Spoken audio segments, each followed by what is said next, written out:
ನಮಸ್ಕಾರ ವೀಕ್ಷಕರೇ, ನಮ್ಮ SLN ನ್ಯೂಸ್ ಕನ್ನಡ ಚಾನೆಲ್ ಈಗಲೇ ಸಬ್ಸ್ಕ್ರೈಬ್ ಮಾಡಿ ಹಾಗೂ ಕೆಳಗಡೆ ಇರುವ ಬೆಲ್ ಬಟನ್ನ ಒತ್ತಿ. ಇದರಿಂದ ನಾವು ಅಪ್ಲೋಡ್ ಮಾಡುವ ವಿಡಿಯೋವನ್ನು ಎಲ್ಲರಿಗಿಂತ ಮುಂಚೆ ನೀವು ನೋಡಬಹುದು. ಇದನ್ನು ಲೈಕ್ ಮಾಡಿ, ಶೇರ್ ಮಾಡಿ ಹಾಗೂ ನಿಮ್ಮ ಅನಿಸಿಕೆ ಅಭಿಪ್ರಾಯಗಳನ್ನು ಕಮೆಂಟ್ ಮೂಲಕ ನಮಗೆ ತಿಳಿಸಿ.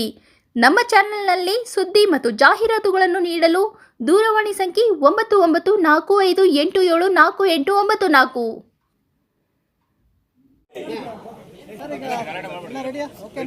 ಪ್ರತಿಯೊಬ್ಬ ಭಾರತೀಯನು ಕೂಡ ಹೆಮ್ಮೆ ಪಡ್ತಕ್ಕಂಥ ಒಂದು ಶುಭ ಗಳಿಗೆ.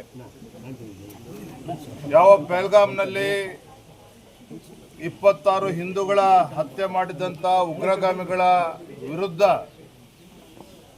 ಒಂದು ಉಗ್ರವಾಗಿರ್ತಕ್ಕಂಥ ಕ್ರಮವನ್ನು ಕೈಗೊಳ್ಳಬೇಕು, ಈ ಭಯೋತ್ಪಾದಕರಿಗೆ ಒಂದು ಬುದ್ಧಿ ಹೇಳ್ತಕ್ಕಂಥ ಕೆಲಸ ಆಗಬೇಕು ಅನ್ನೋ ಅಪೇಕ್ಷೆ ದೇಶದ ಪ್ರತಿಯೊಬ್ಬ ಜನತೆಗೂ ಕೂಡ ಇತ್ತು. ನಿನ್ನೆ ಮಧ್ಯರಾತ್ರಿ ಪಾಕಿಸ್ತಾನ ಮತ್ತು POK ಪಾಕಿಸ್ತಾನ ಆಕ್ಯುಪೈಡ್ ಕಾಶ್ಮೀರ್ 9 ಕಡೆ ಉಗ್ರಗಾಮಿಗಳ ಅಡಗುದಾಣಗಳ ಮೇಲೆ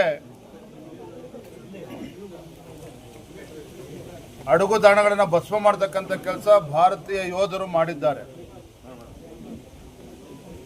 ಈ ಉಗ್ರಗಾಮಿ ಸಂಘಟನೆಗಳನ್ನ, ಭಯೋತ್ಪಾದಕರನ್ನ ಬುಡ ಸಮೇತ ಕಿತ್ತಾಕಬೇಕು ಅಂತಕ್ಕಂಥ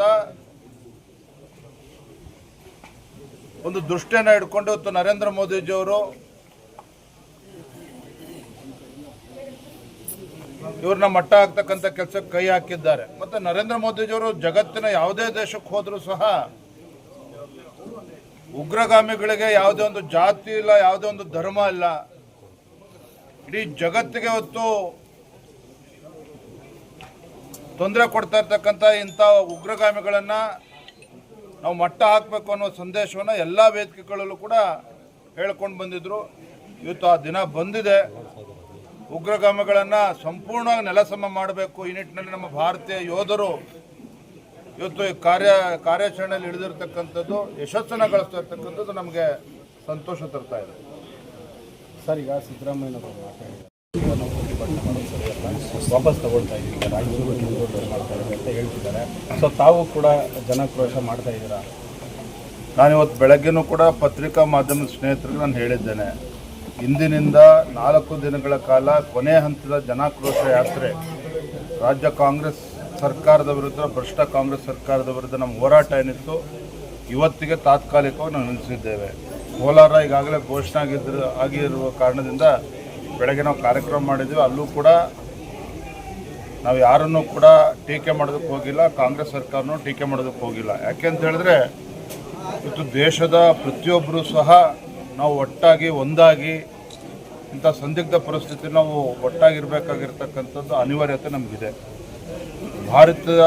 ಭಾರತದ ಯೋಧರಿಗೆ ನೈತಿಕ ಸ್ಥೈರ್ಯ ತುಂಬತಕ್ಕಂಥ ನಿಟ್ಟಿನಲ್ಲಿ ನಾವೆಲ್ಲವೂ ಪಕ್ಷಾತೀತವಾಗಿ ನಾವೆಲ್ಲರೂ ಕೂಡ ಒಟ್ಟಾಗಿರಬೇಕಾಗ್ತದೆ.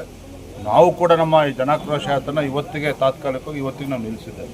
ಸರ್, ಈಗ ಯುದ್ಧ ಬೇಡ ಅಂತಿದ್ದವರು ಬಗ್ಗೆ ಸ್ವಲ್ಪ ಏನು ಬಗ್ಗೆ ಮಾತಾಡ್ತಾರೆ? ಏನಂದ್ರೆ ಯುದ್ಧ ಬೇಡ ಅಂತಿದ್ದವರು